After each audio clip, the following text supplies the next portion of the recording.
अज़ीज़ान गिरामी, ये आयत खालिस कुरान अजीम के मुताल्लिक़ आई है कि तुम कुरान में गौर व फिक्र क्यों नहीं करते। यानी ये तमाम लोगों के लिए झिझोड़ने वाली बात है कि अल्लाह तबारक व तआला ने इसमें माजी की खबरें भी बताई हैं, मुस्तकबिल की खबरें भी बताई, जो हो चुका और जो होने वाला है। तकरीबन सब खबरें इसके अंदर मौजूद हैं और कभी कोई खबर आज तक इसकी झूठ नहीं साबित हो सकी। जो कुरान ने गुज़िश्ता खबरों की हमें बातें बताई हैं, उसमें से भी कहीं कोई टकराती हुई चीज नजर नहीं आई। यानी साइंस के एतबार से या अकल के एतबार से भी कोई चीज ऐसी नहीं लगती कुरान ने जो बयान किया है कि ऐसा नहीं हो सकता। बल्कि जितनी खबरें कुरान ने बयान की हैं उसकी तस्दीक भी हो रही है, आज भी हो रही है और होती भी रही। और एक बात, जो आने वाले मामलात के मुतालिक कुरान ने बयान किया है, उनमें भी आप देख लेना, जिंदगियां बाकी रही तो एक भी चीज गलत साबित नहीं हुई और ना होगी। तो अल्लाह ताला फरमा रहा है, जब तुम्हारे पास ऐसी किताब मौजूद है जिसके अंदर माजी की भी खबरें हैं और मुस्तकबिल की भी खबरें हैं और तुम्हारी हिदायत भी है, तुम्हारे लिए शिफा भी है, तुम्हारी पूरी जिंदगी गुजारने का उसूल भी है, दस्तूर हयात भी है, तो फिर इसमें गौर क्यों नहीं करते। अल्लाह ताला ने फरमाया, अफला यतदब्बरून अल-कुरान, लोगों को क्या हुआ कि ये लोग गौर व फिक्र नहीं करते कुरान पाक में। अच्छा, अगर तुम्हें शक है कि ये अल्लाह की किताब है या नहीं, उसके मुतालिक अल्लाह रब्बुल इज्जत ने ऐसा चैलेंज फरमा दिया, वलौ काना मिन इंदी गैरिल्लाह लवजदू फीहि इख्तिलाफन कतीरा, अगर ये अल्लाह के अलावा किसी दूसरे की किताब होती तो इसमें तुम जबरदस्त इख्तिलाफ देखते। यानी पहले कुछ और बयान किया, बाद में कुछ और बोल दिया। 6666 आयतें और एक ही वक्त में नहीं नाजिल हुई, 23 साल लग गए, 23 ईयर्स नाजिल होने के लिए कुरान पाक को। इन 23 साल में ये 6000 से ज्यादा जो आयतें नाजिल हुई, एक आयत मुझे निकाल करके बता दो कि कुरान में शुरू में ऐसा कहा गया, आखिर में ऐसा कहा गया, दोनों आयतें टकराती हों। इसलिए अल्लाह ताला फरमा रहा है कि अगर ये किसी और की होती तो जरूर इसमें टकराव तुमको मिल जाता। ये अल्लाह की किताब है जो बिल्कुल मुकद्दर के एतबार से बनाया है। यहां तक कि अगर इसको मैथमेटिक के हिसाब से भी तुम परख करके देख लोगे तो कुरान की कोई आयत हिसाब के एतबार से भी एक हर्फ भी इधर उधर नहीं नजर आएगी। ये कुरान में गौर व फिक्र करने वाले जो मैथ्स के माहिरीन हैं, उन्होंने हिसाब लगा करके इसकी आयतों को काउंट करके, इसके हुरूफ को काउंट करके देखा, किस सूरे में कितनी आयतें होना चाहिए उतनी आयतें आ गई, किस आयत में कितने हुरूफ होने चाहिए वो हुरूफ आ गए। हिसाब करने वाले कैलकुलेशन करके थक गए, एक हर्फ भी इधर से उधर नहीं नजर आया। इसीलिए तो मेरे अजीजों, एक छोटी सी सूरे इन्ना आतैना कल कौसर फसल्लि लिरब्बिका वन्हर इन्न शानियका हुवल अब्तर, कुरान की सबसे छोटी सूरह है और है भी 3 आयतें, इसमें सिर्फ 3 आयतें। आपको ऐसा लगता होगा कि एक छोटी सी सूरह है, चंद हुरूफ हैं, चंद आयतें हैं, लेकिन जो अरबी दां है, जो अरबी के नशेब व फराज को जानता है, वो इसकी हिकमतें जानेगा कि इसको कैसे पिरोया गया है, 3 आयतों में क्या क्या माने बयान कर दिए गए, ये अरब ही जान सकते हैं। इसीलिए इस सूरे ने ऐसा चैलेंज कर दिया था अरब में। पहले अरब में दस्तूर था, जो बड़ा शायर, जो सबसे बड़ा शायर होता और उसका शेर सबसे हाई लेवल का होता, उसके मुकाबिल में किसी का शेर नहीं होता, तो उसको चैलेंज करने के लिए वो खाने काबा के दरवाजे के पास लाकर लटका देता। वो शायर लटका था, अगर उसका कोई जवाब लिख देता तो पहले वाले वो शेर उतार लिए जाते, दूसरा वाला लगा दिया जाता, वो चैलेंज रहता। फिर दूसरा, अगर इसका भी मुकाबला करने वाला कोई तीसरा शायर आ जाता और उसके शेर अच्छे हो जाते, उसके लिए पूरी पैनल बैठती शायरों की, बड़े बड़े फसीहों की, وہ لوگ فیصلہ کرتے، ایک آدمی فیصلہ نہیں کرتا، پورا عرب مل کے فیصلہ کرتا کہ کس کا شعر سب سے عمدہ ہے، پھر وہ اتار دیا جاتا۔ یہ چلتا رہتا تھا، خانہ کعبہ کے پاس لٹکائے جاتے تھے۔ جب یہ سورہ نازل ہوئی، میرے آقا صلی اللہ تعالی علیہ وسلم نے یہ 3 آیتیں لکھوا کر کے خانہ کعبہ پر لٹکوا دی، جاؤ اس کو لٹکا دو۔ جب یہ لٹکایا گیا، 3 ہی آیتیں تھیں، ظاہر سی بات ہے اب جواب آنا چاہیے، اب اس سے بہتر جو لکھ کر کے لائے گا تب یہ اتارا جائے گا۔ تو سارے شاعر آئے اور ان سے بن نہیں سکا کہ اتنی چھوٹی ایک 3 آیتوں میں سمندر کو پیرو دیا جائے، اتنے بڑے معنی اس کے اندر رکھ دیے جائیں۔ اسی لیے میں کہہ رہا ہوں میرے عزیزو، آپ تو غور و فکر کرتے نہیں قرآن میں، تو سمجھ میں کہاں سے آئے گا کہ عربی کی بلاغت کیا ہوتی ہے، فصاحت کیا ہوتی ہے، عربی کے اندر باریکیاں کیا ہوتی ہیں، یہ عربی پڑھنے والا سمجھ جائے گا۔ تو بہت شاعروں نے دیکھا مقابلہ کرنے کی، آخر میں بہت بڑے شاعر کو بلایا، سارے لوگوں نے مل کر کے اس کا جواب لکھو۔ تو اس نے بہت غور و فکر کیا، وہ بات کرتا تو شعر میں بات کرتا، اگر کسی سے خیریت بھی پوچھنا ہوتا اس کو تو وہ فصیح شعر میں پوچھتا، اتنا ماہر تھا۔ جب وہ آیا خانہ کعبہ پر، یہ 3 آیتیں لٹکی ہوئی دیکھا، تو اس نے اپنی جانب سے ایک اور ایڈیشن اس میں لگا دیا، انا اعطیناک الکوثر فصلی لربک وانحر ان شانئک هو الابتر۔ یہ 3 آیتیں تھی۔ اس عرب کے بڑے شاعر نے جس کو مقابلے کے لیے بلایا تھا، اس نے نیچے لکھ کر کے اس پہ لٹکوا دیا، ما ھذا کلام البشر، کہا کہ یہ بشر کا کلام ہو ہی نہیں سکتا، بشر انسان، یہ انسان کا کلام ہو ہی نہیں سکتا، اس کا جواب ممکن نہیں ہے۔ وہ دن آخری تھا جو خانہ کعبہ کے دروازے پر لٹکایا گیا، اس کے بعد پھر کبھی نہیں لٹکایا گیا، لٹکنے والا معاملہ ختم ہی ہو گیا، اس لیے کہ قرآن چیلنج بن کر کے آیا، اور عربوں کو چیلنج دیا قرآن نے۔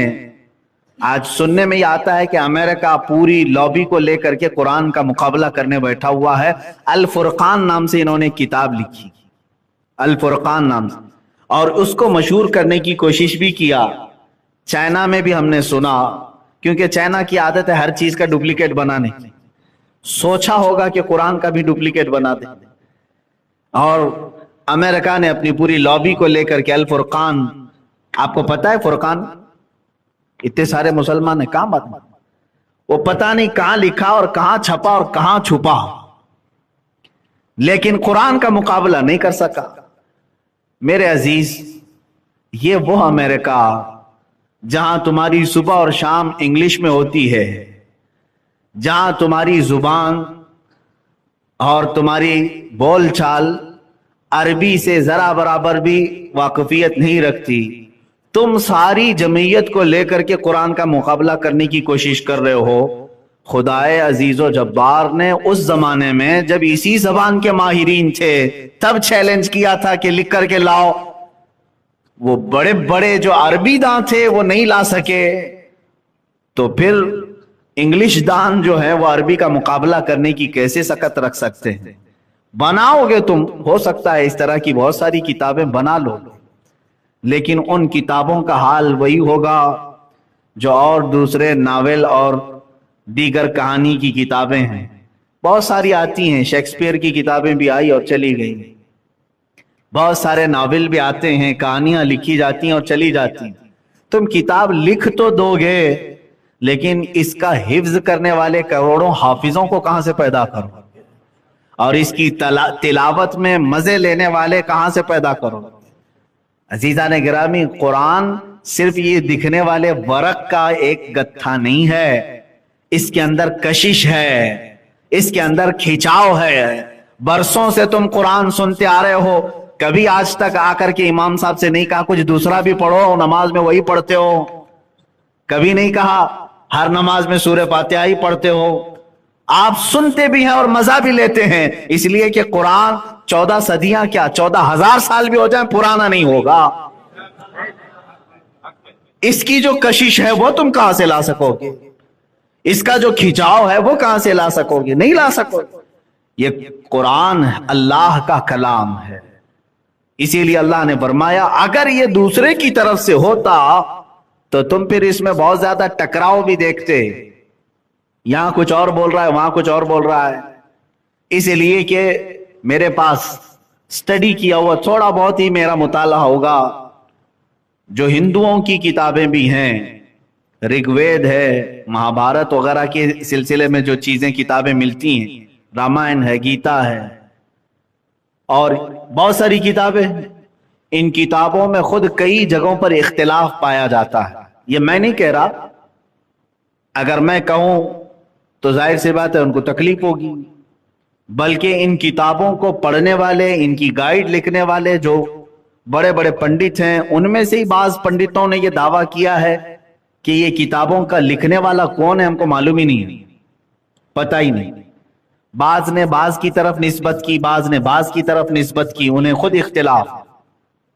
और इख्तिलाफ कैसे नहीं होगा, जाहिर सी बात है उसकी हिफाजत नहीं हो सकी, अलग अलग जगहों पर अलग अलग बयानात आ गए। इसी तरह बाइबल की बात आप ले लें, इंजील जो थी वो अल्लाह की किताब है, लेकिन बाद में ईसाइयों ने उसमें जो खुरद बुरद किया है वो आज साफ नजर आता है। कुछ पुरानी इंजील को उठाएं तो कुछ और दिखता है, नई इंजील को उठाएं तो कुछ और दिखता है। उसी सफे पर उसी लाइन में पहले कुछ और ऑर्डर दिख रहा है, आज कुछ और ऑर्डर है। तो इससे पता चलता है कि एक का लिखा हुआ नहीं है, इसमें खुरद बुरद हुआ है। मैं चैलेंज करता हूं पूरी दुनिया से, 14 सदियों पहले वाला कुरान जो सैयदना उस्मान इब्न अफ़्फ़ान रज़ियल्लाहु तआला अन्हु के हाथों से लिखा हुआ था, साहबी रसूल हैं, दामाद रसूल हैं, कुरान खुद अपने कानों से सुना है रसूल की जुबान से, उनके हाथों से उनके जमाने में लिखा हुआ कुरान आज भी मौजूद है, आज भी मौजूद है। तुर्की के म्यूजियम में मौजूद है कुरान। आज का छपा हुआ कुरान और 14 सदियों पहले वाला कुरान जाओ मिला करके देख लो, एक आयत का भी फर्क आ जाए, आयत तो दूर की बात मेरे अजीज, एक हर्फ का भी फर्क आ जाए तो मैं तुम्हारा चैलेंज एक्सेप्ट करने को तैयार हूं। तुम मिलाओगे आज भी उस 14वीं सदी वाले पुराने कुरान को, तुम्हें समझ में आएगा हर्फ ब हर्फ वही है। इसलिए कि कुरान अल्लाह ने मौलवियों के हाथ में नहीं दे दिया कि तुम हिफाजत करो, अल्लाह ने कुरान में फरमाया हमने इसको उतारा, हम ही इसकी हिफाजत करें। हाँ, ये सिर्फ जो है हम लोगों के हाथ की बात हो नहीं है कि कुरान जो है मुसलमानों को दे दिया गया, उलमा को दे दिया गया, हाफिजों को दे दिया गया कि तुम हिफाजत करते रहो। नहीं, अल्लाह फरमाता इन्ना नहनु नज़्ज़लना ज़िक्र व इन्ना लहू लहाफ़िज़ून, हमने कुरान को उतारा और हम ही इसकी हिफाजत करेंगे, कोई कुछ नहीं कर सकेगा। अब कुरान पाक के मुतालिक जो इसके एजाज है, एजाज कहते हैं आजिज करने वाली चीज। मेरे अजीजों, आपके पास, मैं बारहा इस बात को दोहराता भी रहता हूं, आपके पास आपकी हक्कानियत की सबसे बड़ी दलील क्या है? तुम मुसलमान हो, तुम मुसलमान हो, इस्लाम को आप फॉलो करते हैं। अगर कोई नॉन मुस्लिम आपसे पूछता है जिसका इस्लाम से ताल्लुक नहीं, तुम मुसलमान हो, अपने आप को हक समझते हो, क्या दलील दो? जाहिर सी बात है इस तरह के डिबेट बहुत सारे होते हैं और बढ़ते भी चले जाते हैं। अगर तुम रसूल पाक सल्लल्लाहु तआला अलैहि वसल्लम की जिंदगी को पेश करते हो तो कहेगा ये कहानियां हैं तुम्हारी बनाई हुई, हमने तो देखा नहीं और ना तुमने देखा है। मेरे नबी सल्लल्लाहु तआला अलैहि वसल्लम ने अपने हाथ की उंगली के इशारे से चांद को शक कर दिया था, ठीक है, हम मानते हैं। लेकिन वो सामने वाला अगर ये कहे ये तो पुरानी बात है, तेरी किताबों में होगी, तू मानता होगा, मैंने तो देखा नहीं। देखने वाली कोई चीज है तेरे रसूल की? कोई नहीं। उन्होंने सूरज को पलटा दिया था, ये भी पहली की बात है। उन्होंने बहुत सारे मौजिजे कर दिखाए, ये बहुत पहले की बात है। मेरे अजीजों, तुम क्या चीज पेश करोगे? अपने रसूल की हक्कानियत के लिए अगर कोई चीज पेश कर सकते हो तो ये कुरान पाक, ये जिंदा मौजज़ा है, आज तक मौजूद, ये रसूल का मौजज़ा है, आज तक तुम पेश कर सकते हो। चांद का शक होना, सूरज का पलटाना, ये सब अल्हम्दुलिल्लाह हम इसको एक्सेप्ट करते हैं। लेकिन अजनबी शख्स अगर कोई तुमसे सवाल करे, उसके पास कुरान पेश करो, ये मेरे नबी का मौजज़ा है, इसलिए कि उस रसूल ने यह कुरान बयान किया है जो कभी किसी उस्ताद के पास गया ही नहीं, जो किसी स्कूल में नहीं पढ़ा, किसी कॉलेज में नहीं पढ़ा, किसी मदरसे में नहीं पढ़ा, किसी उस्ताद के पास बैठा ही नहीं। मेरे नबी का एक लक़ब है उम्मी। आप दुरूद में भी पढ़ते हैं ना, सल्लल्लाहु अलैहि नबील उम्मी। उम्मी कहते हैं जो किसी से ना पढ़ा, जो किसी से ना पढ़ा, उसको क्या कहते हैं? उम्मी। बास जाहिल लोग इसका तर्जुमा गलत कर जाते हैं, जिनके दिलों में खोट हो वो हुजूर को अनपढ़ कहते हैं। अनपढ़ में और किसी से ना पढ़े हुए होने में जमीन आसमान का फर्क है। अनपढ़ तुम जाहिल को कह रहे हो, मैं कह रहा हूं मेरे नबी का ये एजाज है और मेरे नबी का ये एजाज भी है कि किसी भी दुनिया के उस्ताद से ना पढ़ करके भी मेरा रसूल वो बातें बयान कर रहा है जहां तक दुनिया 1800 साल में नहीं पहुंची। रसूल पाक सल्लल्लाहु तआला अलैहि वसल्लम का ये मौजज़ा नहीं।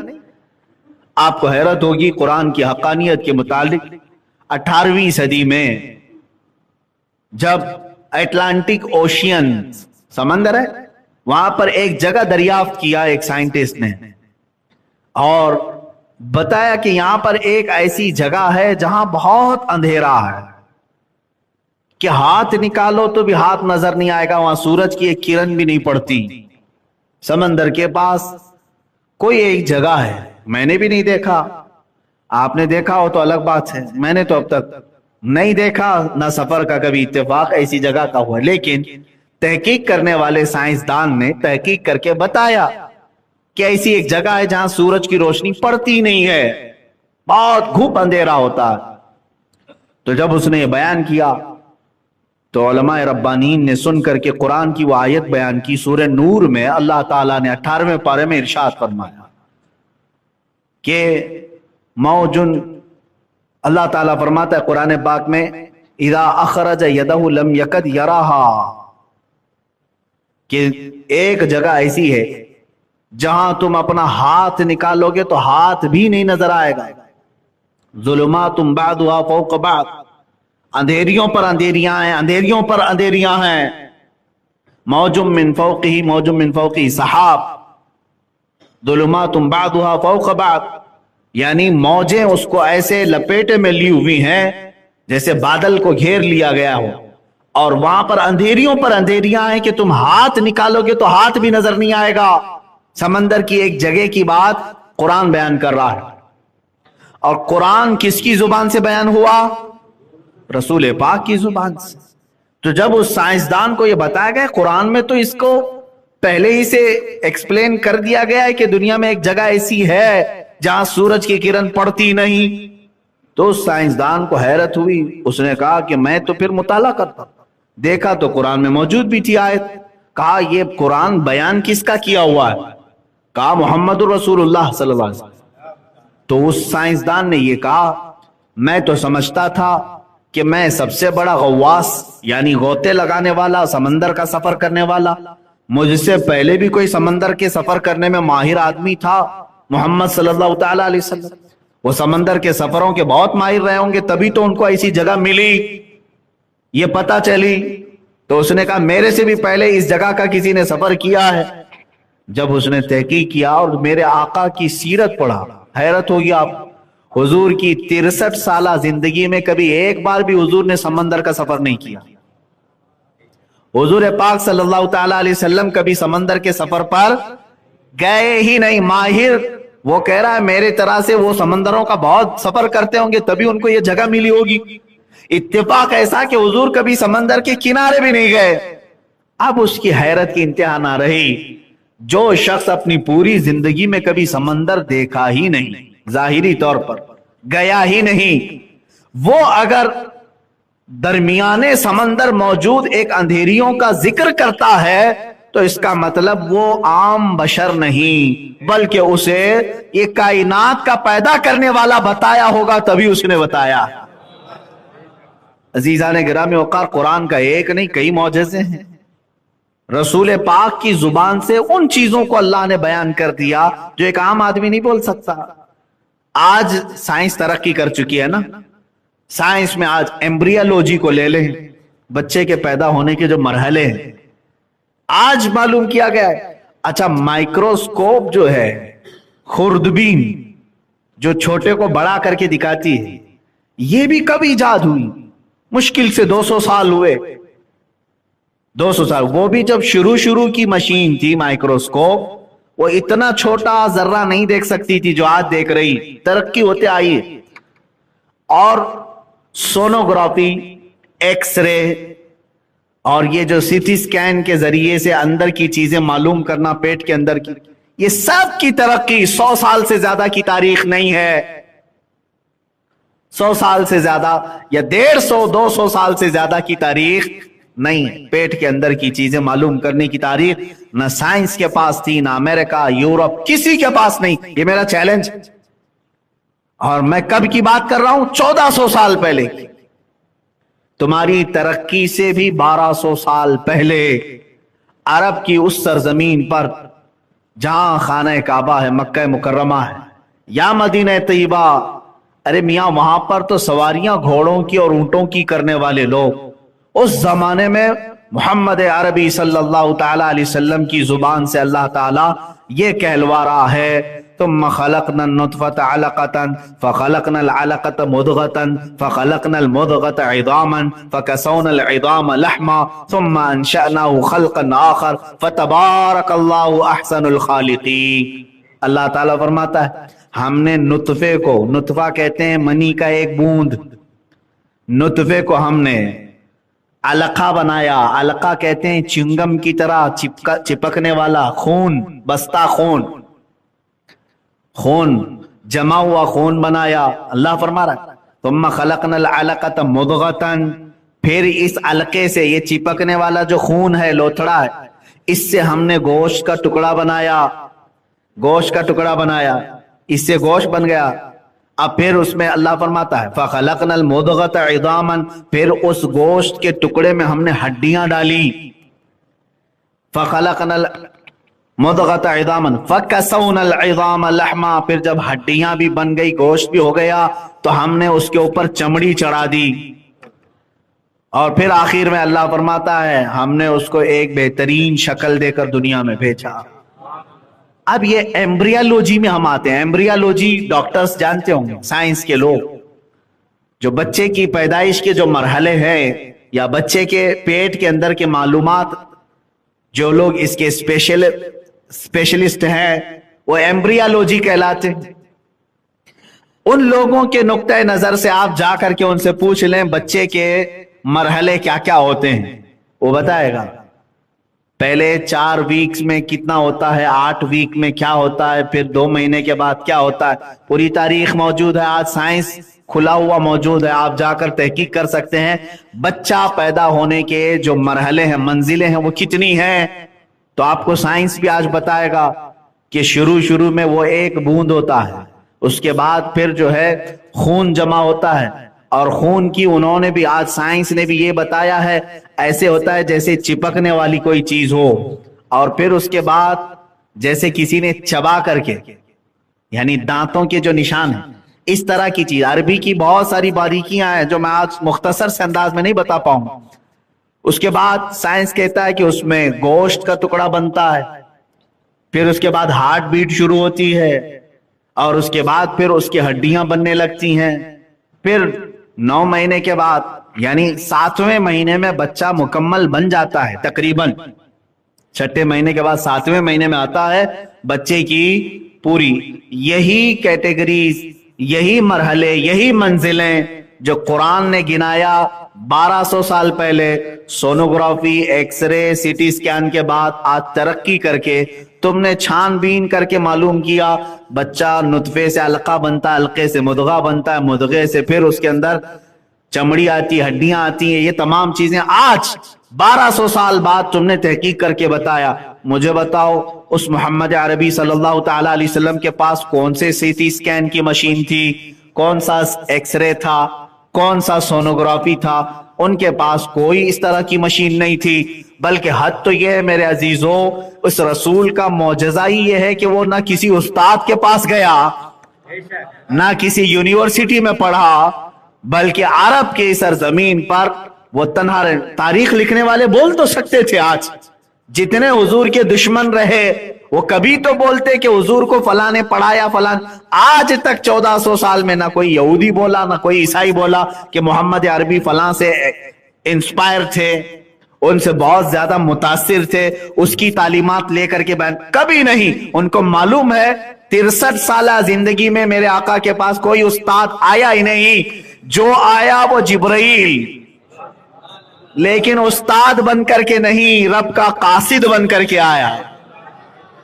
बाज लोग कहते हैं हुजूर के उस्ताद जिब्राइल हैं, ये भी गलत है। मेरे रसूल का अगर कोई उस्ताद है तो कुरान से पूछो कौन है, कुरान खुद पढ़ करके बताएगा, अर्रहमान अल्लमल कुरान, वो रहमान है जिसने अपने हबीब को कुरान सिखाया है। शागिर्द मुस्तफा है, उस्ताद रब्बे जुल जलाल है। बस इसके बीच में कोई नहीं। जिब्राइल अलैहिस्सलाम का काम क्या है, बल्कि बाज़ औकात तो खुद कहते हैं लेकर क्या है, अलिफ लाम मीम आयतें लेकर क्या है, ये भी तो आयत है ना, काफ हा या ऐन सॉद, ये भी आयत है ना। मुझे इसका माना मालूम ना तुम्हें मालूम, किसी को नहीं मालूम, पूरी उम्मत में किसी को नहीं मालूम, आज तक नहीं मालूम।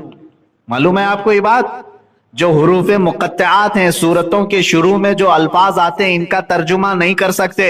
ये तर्जुमा है, कुरान में लेके बैठा हूं, तर्जुमे वाला कुरान भी उठा करके दिखाऊं, वहां पर आपको डैश डैश रहेगा, कोई तर्जुमा नहीं कर सकता इन आयतों का। क्यों? यह अल्लाह और मुस्तफा के दरमियान के राज है। हत्ता के जिब्राइल अमीन अलैहिस्सलातु तस्लीम को भी इन आयतों के मानी नहीं बताए गए। अगर वो उस्ताद होते तो हुजूर पाक सल्लल्लाहु ताला अलैहि वसल्लम उनसे पूछ लेते ना कि जिब्राइल ये काफ हा या ऐन साद का क्या माना है। नहीं, मेरे आका को मालूम था जिब्राइल का काम सिर्फ पैगाम पहुंचाना है और इल्म देना तो अल्लाह का काम है। मेरे अजीजों, अब यहां चैलेंज सबसे बड़ा ये है कि कुरान उस रसूल की जुबान से बयान कराया गया जो रसूल कभी किसी उस्ताद के पास गया ही। क्या ये मौजज़ा नहीं है? ये मौजज़ा नहीं है? हैरत की बात है, आज जब कोई छोटा बच्चा 6 साल का 7 साल का कैलकुलेशन करने में माहिर होता हो, हर हिसाब बता देता है, तो उसको टीवी में ले आया जाता है, मीडिया में लाया जाता है, अरे ये 10वीं पढ़ा नहीं लेकिन 10वीं के हिसाब बता रहा है। लेकिन मेरा चैलेंज है, आज जो 6 साल का या 7 साल का बच्चा भी मैथमेटिक्स के टफ से टफ फंडे हल करके भी दिखाता हो, तो जरूर उसको किसी उस्ताद ने टिप्स बताए होंगे, मां के पेट से कोई नहीं सीख के आया। लेकिन मेरा ये चैलेंज है, मुस्तफा करीम सल्लल्लाहु ताला अलैहि वसल्लम ने जो अजायबात बयान किए हैं, कुरान हुजूर की जुबान से बयान हुआ, हुजूर की जुबान से बयान हुआ, यही तो सबसे बड़ा मौजज़ा है।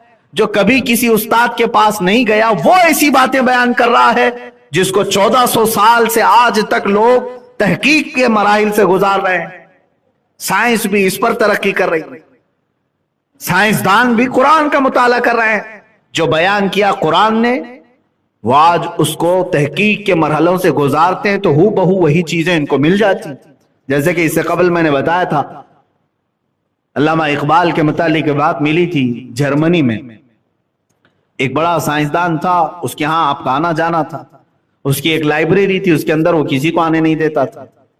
एक बार वो बाहर कहीं गया था, ये लाइब्रेरी खोलकर चले गए अंदर, लेबोरेटरी या लाइब्रेरी जो भी, जहां वो तहकीकात करता था।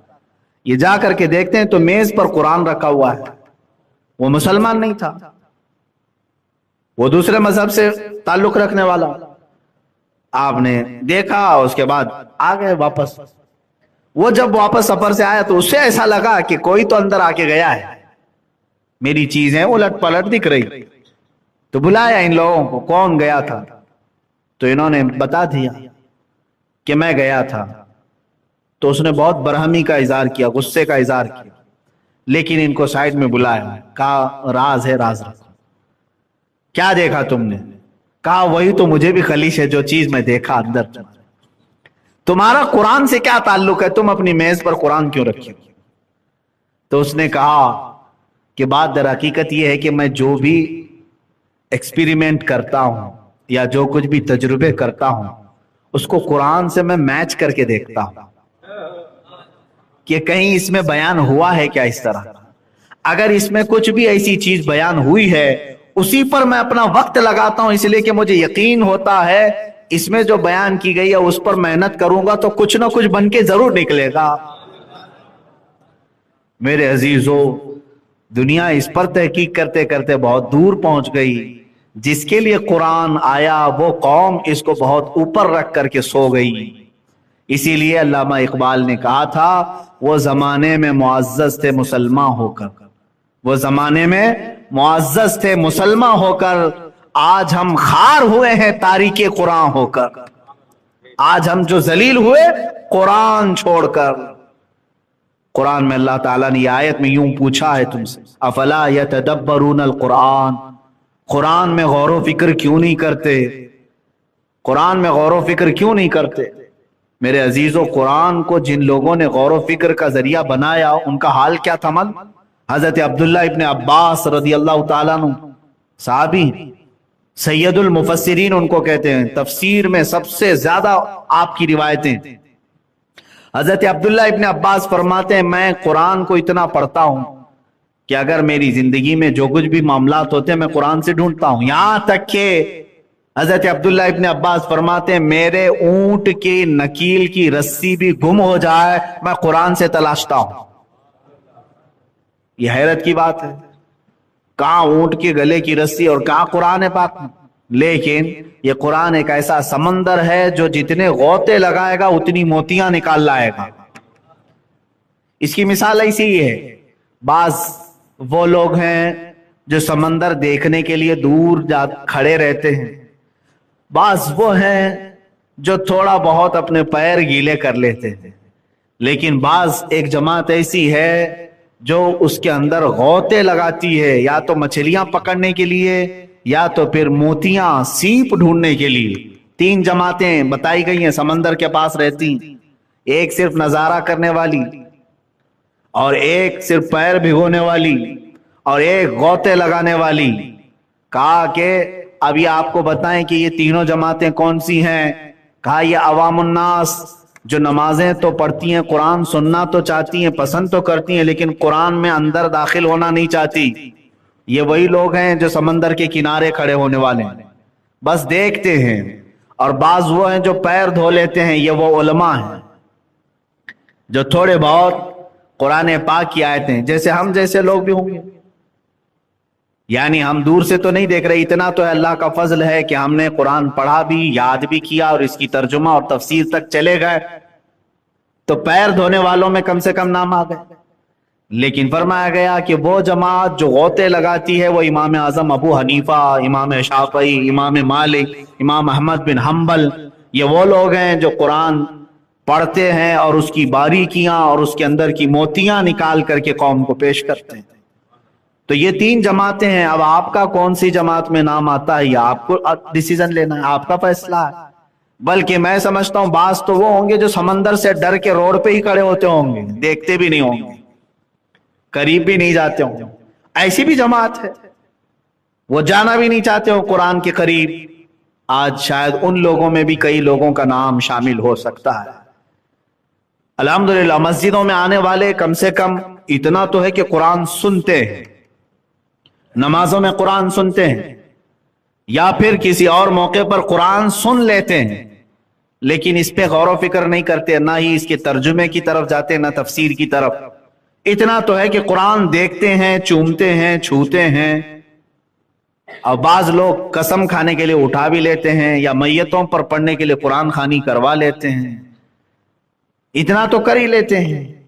और बाज उलमा हैं जो कुरान पाक के तर्जुमे पढ़ लेते हैं, तफसीरें पढ़ लेते हैं और बयान भी कर लेते हैं। लेकिन वो जमात आप नजर नहीं आती जो गौते लगाती थी, समंदर में डूब करके मोतियां निकालती थी, वो जमात अब नजर नहीं आई।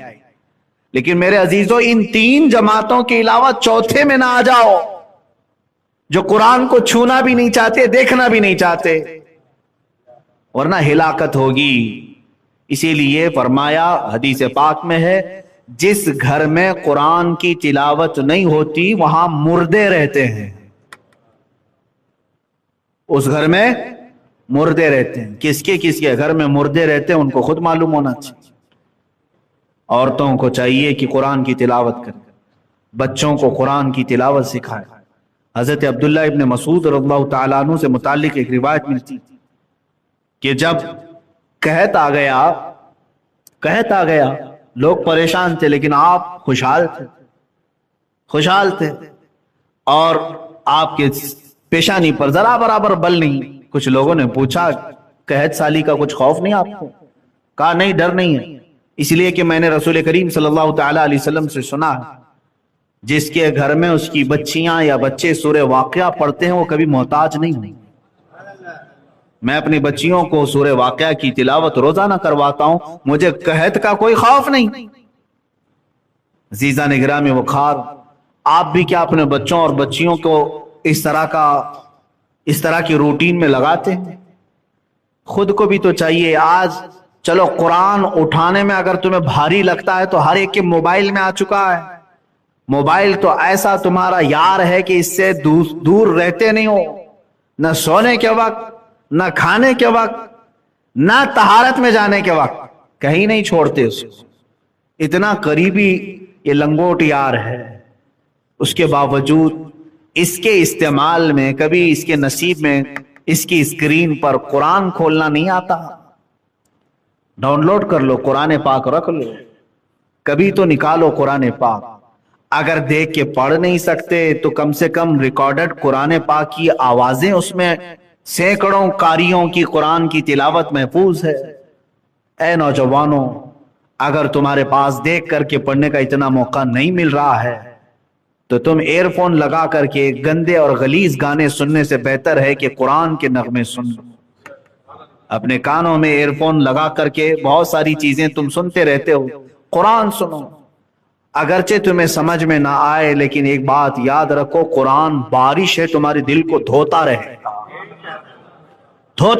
जिस कदर आयतें तुम्हारे कानों में पड़ती जाएंगी उतना तुम्हारे दिल का मैल ये धोता रहेगा। कुरान सुनना भी इबादत है, पढ़ना भी है, सुनना भी इबादत है। लेकिन क्या सबसे ज्यादा नाइंसाफी हमने कुरान के साथ नहीं की? हमारी कौम ने। आज ये कुरान सबसे ज्यादा दूर हो गया।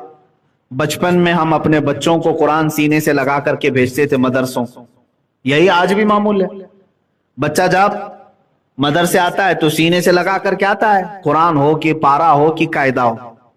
लेकिन वही बच्चा स्कूल जाता है तो अपना पूरा बस्ता, बैग पूरा पीठ पीछे डालकर जाता रहता है। कभी इसको हम ऑब्जर्व नहीं करते। बचपन से हमारे बुजुर्गों ने बताया था कि कुरान सीने की तरफ पहले नंबर पर, बाद में इसके बाद जो कुछ भी है वो कुरान के बाद। लेकिन बड़ा होने के बाद बच्चा इसको पीछे डाल देता, उसको आगे कर लेता है। कुरान पाक को छोड़ दिया जाता है। और बहुत सारे लोगों का तो आज रिवाज ऐसा है कि एक बार कुरान देख करके नाजरा खत्म हो गया, खत्म कुरान की महफिल हो गई, उसकी हदिया हो गया, उसमें लड्डू लाया, गुलपोशी किया, उस्ताद को नजराना दे दिया, उसके बाद कुरान उठा करके रख दिया। अब किसी से हमने कहा भी था बेटा कुरान पढ़ो, कहा नहीं मेरा खत्म हो चुका है कुरान। अरे कुरान नाजरा खत्म हो गया तो इसका मतलब क्या है? ये कोई डिग्री थी जो तू इंजीनियरिंग कर रहा था, अब दोबारा नहीं पढ़ेगा? कुरान तो तुझे उस्ताद ने सलीका सिखाया पूरी जिंदगी भर पढ़ने के लिए। मौत आने तक कुरान को अपने साथ रखो। और ये तुम्हारा ऐसा रफीक है, ऐसा दोस्त है जो कब्र में भी तुम्हारा साथ नहीं छोड़ता। बल्कि फरमाया गया कब्र में अगर कोई तुम्हारे लिए उनसियत का सबब बन सकता है, कोई तुम्हारे दिल को हल्का करेगा घबराहट से, डर से, तो कुरान है। कुरान तुम्हारे लिए कब्र में भी आएगा। और मेरे आका सल्लल्लाहु तआला अलैहि वसल्लम तो यहां तक इरशाद फरमाते हैं, कयामत के दिन कुरान जिसकी सिफारिश कर जाए फिर उस पर जन्नत में जाना वाजिब होगा, और जिसके खिलाफ खड़ा हो गया कुरान उसे फिर दोजख में जाना वाजिब हो जाएगा, वो जरूर दोजख में चला जाएगा। आप इस कुरान को देख करके कभी ये देखो, दिल पर हाथ रख करके, कि कहीं ऐसा तो नहीं कि ये कुरान कयामत में मेरे खिलाफ ना खड़ा हो जाए, मैंने इसका हक ही नहीं अदा किया। बरसों हो जाते हैं छुआ नहीं, महीनों हो जाते उठाया नहीं, हफ्ते हो जाते हैं। मेरे अजीजों, कुरान को उठाओ। इसीलिए मैं बारहा कहता हूं, बुढ़ापा भी आ गया तो क्या फर्क पड़ता है?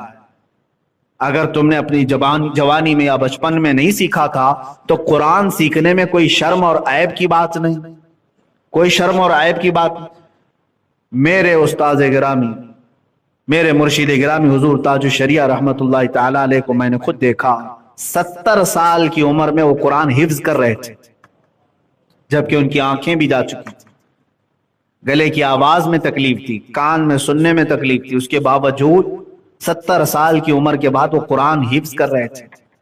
कुरान तो बचपन में देख करके पढ़ना सीख गया और सब मानी तफासीर सब आ गए, लेकिन उनका एक शौक था कि मैं हाफिज कुरान भी बनूं। कब शुरू किया? 70 साल के बाद। और किसे सुनाते थे? 15 साल के एक बच्चे को सुनाते थे, जबकि उनके मुरीदीन में ही बड़े बड़े उलमा और फुक़हा हैं, उनके मुरीदीन में ही मुहद्दिसीन भी हैं, लेकिन एक 15 साल के 16 साल के बच्चे को आप जितना याद किए वो सुना रहे हैं। मैंने सिर्फ उससे ये अखज़ किया कि कुरान सीखने में और सिखाने में, पढ़ने में और पढ़ाने में कभी किसी को शर्म नहीं महसूस करनी चाहिए, ना झिझक ना ऐब। बड़े बड़े उलमा ने जब उस उम्र में कुरान हिफ्ज करना शुरू किया है, तो आज अगर किसी की उम्रें ज्यादा हो गई और वो कुरान देख कर के भी पढ़ना नहीं सीखा था, तो मेरे अजीज अब भी तुम्हारे पास वक्त है। जब तक तुम्हारी आंखें सलामत है, जुबान सलामत है, पढ़ लो इसको, वरना कयामत के दिन इतनी सख्त पकड़ होगी, कुरान खड़ा हो गया अगर तुम्हारे खिलाफ, तो फिर जन्नत में जाना मुश्किल हो जाएगा।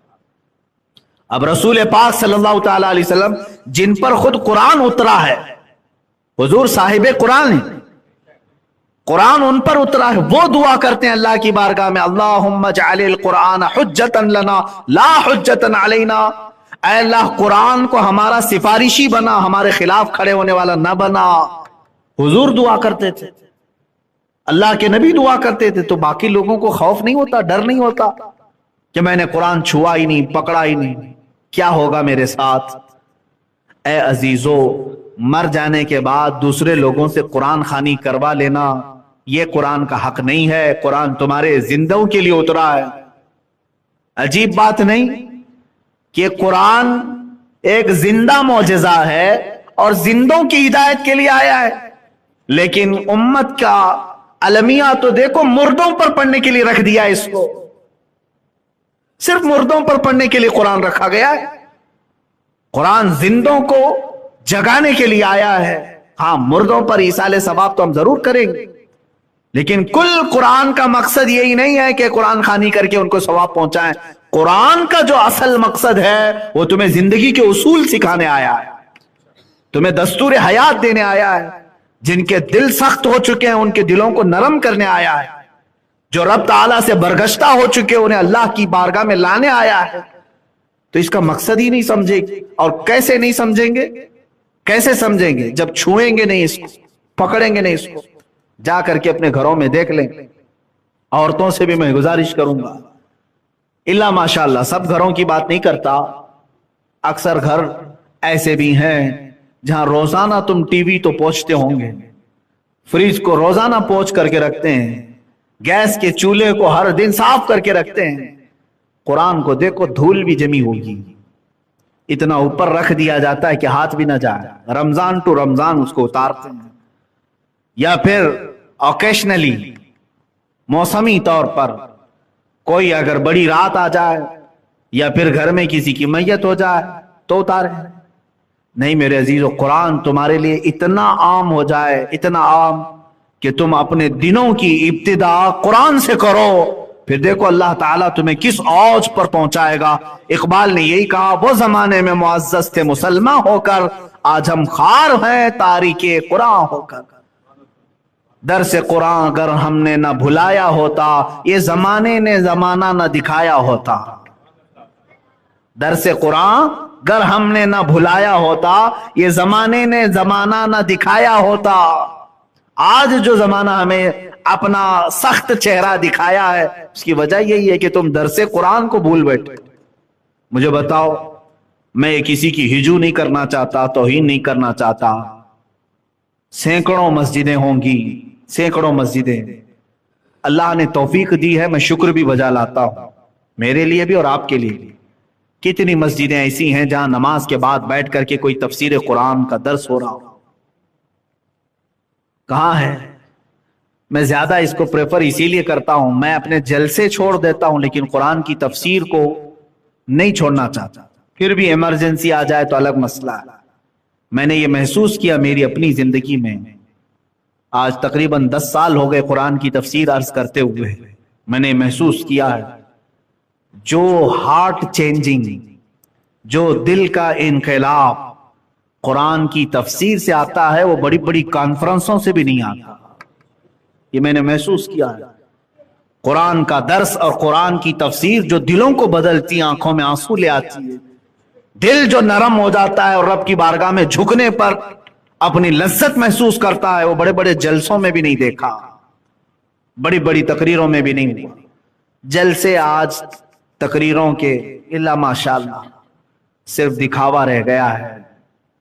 अल्लाह हम सबको हिदायत अता फरमाए।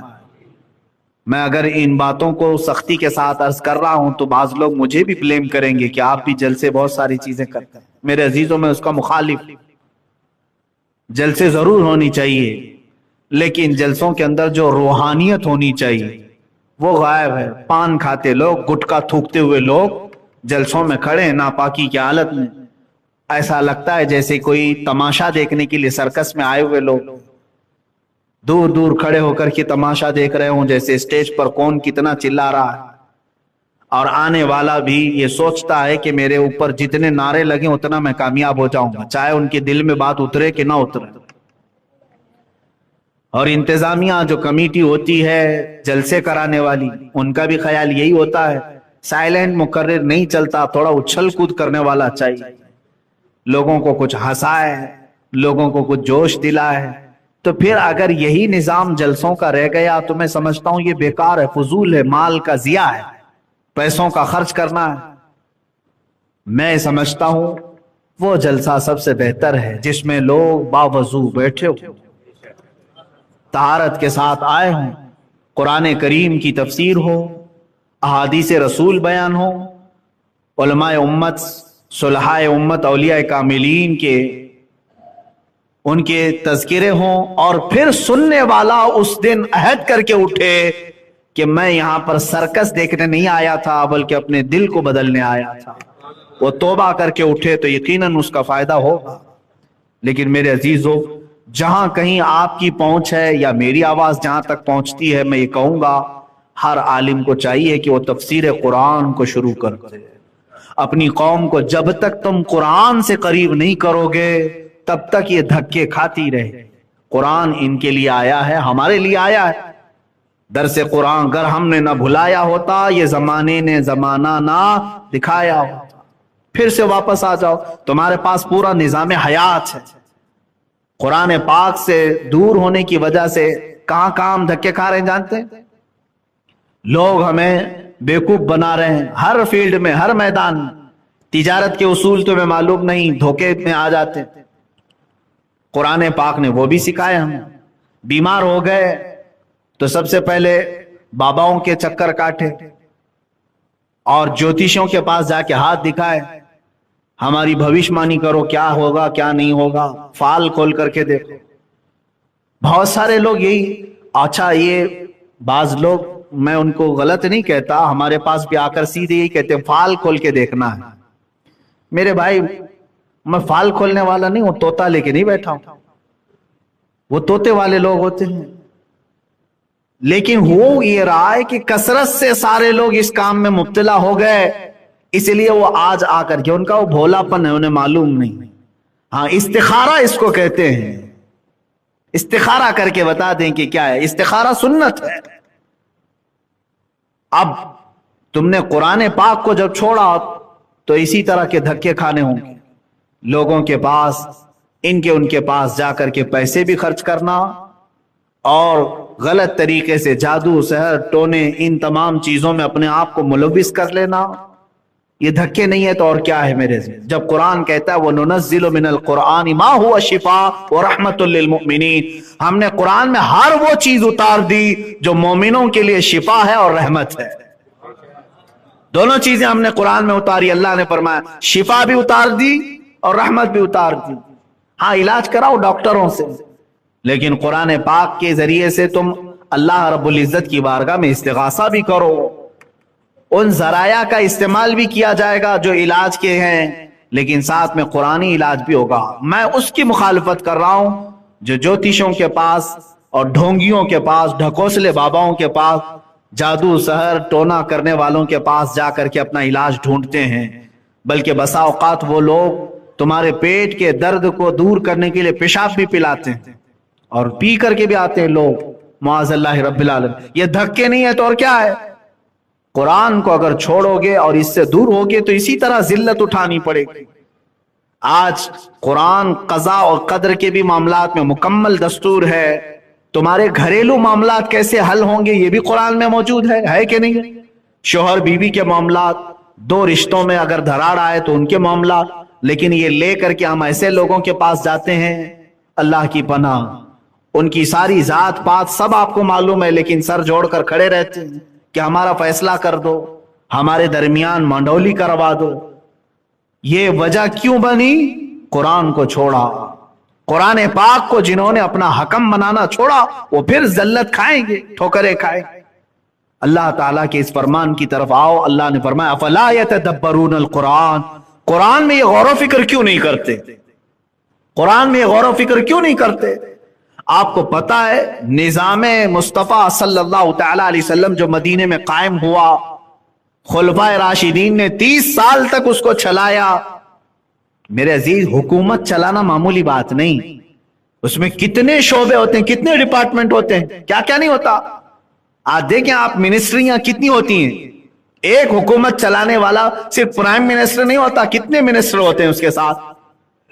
وزیر داخلہ الگ ہے، وزیر خارجہ الگ ہے، زراعت کھیتی باڑی کے لیے الگ ہے، پیٹرولیم کے لیے الگ ہے، روڈ کے لیے الگ ہے، ہوائی الگ ہے، کھیلوں کا الگ ہے، اناج کے لیے الگ ہے۔ یہ سب منسٹری ہوتی ہیں کہ نہیں؟ تعلیم کا، ہیلتھ کی منسٹری ہے، سب یہ سارے شعبے ہیں۔ اور 30 سال تک خلفائے راشدین نے ان تمام شعبوں کو چلایا، اور کہاں سے انہوں نے لا بنایا؟ سمویدھان کہاں تھا؟ 30 سال تک جو خلفائے راشدین نے سمویدھان چلایا قانون بنا کر، اور ایک ملک میں نہیں 6 ملکوں میں ایک ہی قانون نافذ کیا، وہ سارے قانون صرف قرآن سے بنے ہوئے، پورے قرآن سے بنے ہوئے۔ یہ ہمارا دستور حیات بھی ہے، پورا نظام اس کے اندر موجود ہے، لیکن پڑھا ہوتا تو ملتا۔ میرے عزیزو، ایک آخری میری گزارش یہی ہے کہ ہم پھر سے وہی عزت و وقار پا سکتے ہیں، کیونکہ میرے آقا صلی اللہ تعالی علیہ وسلم کی ایک حدیث میں نے ابھی جمعہ میں آپ کو سنائی بھی تھی۔ اللہ کے نبی صلی اللہ تعالی علیہ وسلم کی اس حدیث کا آخری ٹکڑا میں بتا دوں۔ اللہ کے رسول نے فرمایا کہ تمہارے اوپر ذلت مقرر کر دی جائے گی جو نہیں ہٹائی جائے گی۔ سلط اللہ علیکم ذلا لا ينزعہ، اللہ ایسی ذلت ڈال دے گا تمہارے اوپر کہ وہ نہیں ہٹے گی، نہیں ہٹے گی، دھکے کھاؤ گے، ٹھوکریں کھاؤ گے۔ صحابہ نے پوچھا حضور سے یہ کب ہٹے گی؟ اب وہ علاج میں بتانا چاہتا ہوں، حتی ترجعوا الی دینکم، یہاں تک کہ تم اپنے پرانے دین میں لوٹ جاؤ۔ جب تک تم واپس نہیں آؤ گے تب تک یہ ذلت نہیں ہٹے گی۔ آپ پوچھیں گے مجھ سے پرانا دین کیا ہے، نیا دین کیا ہے؟ ہاں میرے عزیزو، آج جس کو دین بنا کر لوگوں نے پیش کیا یہ اور ہے، صحابہ اور تابعین کا دین کچھ اور تھا۔ وہ دین قرآن کے نظام پر چل رہا تھا، میرے نبی کے نقش قدم پر چل رہا تھا۔ یہاں تو طبیعتوں کو دین بنا لیے لوگوں نے۔ جب تک ہم اس کی طرف واپس نہیں آئیں گے وہ عزت و وقار نہیں مل سکے گی۔ اللہ کریم ہمیں قرآن پاک کو حکم بنانے کی توفیق عطا فرمائے۔ قیامت کے دن مولا قرآن کو ہمارے لیے حجت بنا، ہمارے خلاف مقدمہ کرنے والا نہ بنا۔ اے رب ذوالجلال، قرآن پاک کو ہمارا قبر میں مونس اور رفیق بنا، دنیا میں بھی ہمارے لیے نظام حیات اور ہمارے لیے دستور حیات اور ہمارے لیے معاون و مددگار بنا۔ اے رب ذل جلال اس کی ہر آیت پر اور تفسیر پر مجھے بھی اور سب کو عمل کرنے کی توفیق عطا فرما۔ وآخر دعوانا ان الحمدللہ رب العالمین۔ السلام علیکم۔